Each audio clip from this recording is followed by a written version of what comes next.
आज पाकिस्तान तहरीक इंसाफ के कारकुनान की जानिब से सक्खर में जो हो रहा है, ये पाकिस्तान तहरीक इंसाफ के मरकज़ की काल पर हो रहा है और इसके मकासद में एक ही मकसद शामिल है कि जो हालिया इंतखाबात में बहुत बड़े पैमाने पर एक साजिश के तहत धांधलियाँ करवाई गई और पाकिस्तान तहरीक इंसाफ के जीते हुए बहुत सारे उम्मीदवारों को हराया हुआ दिखाया। बिस्मिल्लाहिर्रहमानिर्रहीम। ये एहतजाज हम इस वजह से कर रहे हैं कि इस टाइम आपने देखा है कि जो इलेक्शन हुआ है सिर्फ हमारे एक पीटीआई पार्टी के साथ, क्योंकि हमारे जो कैंडिडेट्स हैं वो घरों से उठाए गए, उसके बावजूद भी जो इलेक्शन हुआ वो फेयर नहीं हुआ।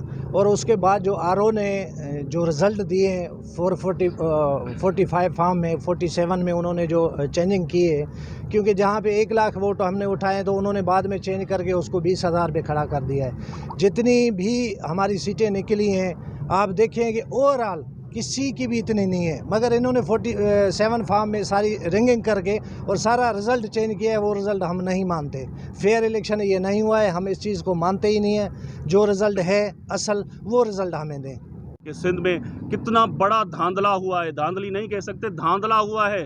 वो कैंडिडेट जो विनिंग कैंडिडेट कहलाते हैं वो सर पे हाथ रख के बैठ गए कि भाई हमें एक लाख वोट मिल गए। लोग हम जा रहे थे, लोग हमें जूते मार रहे थे। 1 लाख वोट हमें कैसे मिल गए, किन्होंने दिए, कहाँ से आए? इतनी बड़ी धांधली हुई है। इस हवाले से हमारी पार्टी क़यादत, पार्टी लीडरशिप और बानी चेयरमैन के हुक्म पे आज हम सक्खर में अपना मोहम्मद अली चौहान साहब, ईसा डोमकी साहब, कुर्बान बलोच साहब जो हमारी सीनियर क़यादत है उसकी क़यादत में हमने प्रोटेस्ट किया है और दोस्तों भी, सक्खर के दोस्तों ने प्रोटेस्ट किया है, पन्नुआकिल में भी हुआ है और दीगर पूरे सिंध में पीसफुल प्रोटेस्ट हुआ। और हमारी डिमांड है ये जो धांधला इलेक्शन हुआ है इसको नल एंड वाइड किया जाए और फेयर एंड फ्री इलेक्शन होना चाहिए, जिसकी हम डिमांड करते हैं।